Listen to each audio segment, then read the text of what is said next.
السلام عليكم ورحمة الله وبركاته. ازيكم حبايبي؟ عاملين ايه؟ يا رب تكونوا دايما بخير. وحشتوني وحشتوني وحشتوني من اخر فيديو.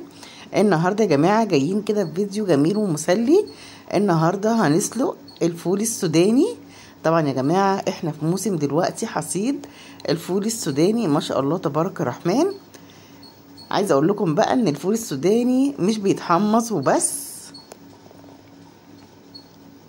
لا، ده الفول السوداني زي ما انتم شايفين اهو بيتسلق.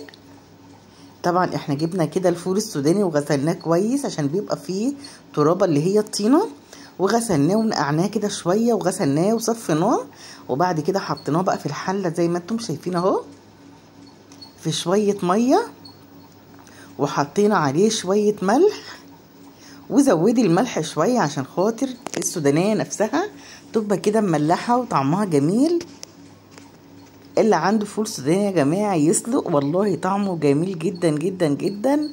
الفول السوداني مش للتحميص وبس، الفول السوداني كمان للسليق. بسم الله ما شاء الله، اللهم بارك. وهيديله كده غلوتين تلاتة كده، يعني هيقعد بتاع 10 دقايق على البوتاجاز، يفضل كده يغلي شويه عشان خاطر طبعا الفول السوداني من جوه يستوي. ما شاء الله تبارك الرحمن. وادي معانا اهون، بسم الله ما شاء الله زي ما انتم شايفين يا جماعه اهوت. ادي الفول السوداني معانا جاهز، ما شاء الله تبارك الرحمن. اتفضلوا معانا احلى شويه فول سوداني مسلوق. بصوا يا جماعه ما شاء الله اهو،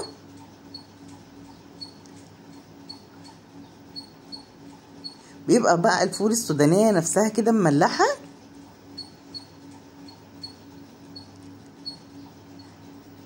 يلا اكتبولي في الكومنتات مين فيكم بيسلق الفول السوداني زي اختكم شوشو.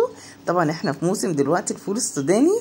يلا اسلقي ايدك كده شويه وجربي، ومستنيه تعليقاتكم الجميله اللي بتحفزني. اكتبولي في الكومنتات ايه رايكم النهارده في الفول السوداني المسلوق، مش المحمص اللي احنا عارفينه. على ضمانة اختكم شوشو. والله يا جماعة طعمه جميل جدا جدا جدا جدا، وبألف هنا وشفا.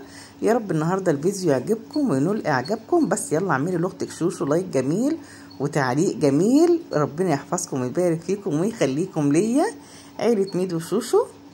تسلموا لي احلى عيلة. السلام عليكم حبايبي.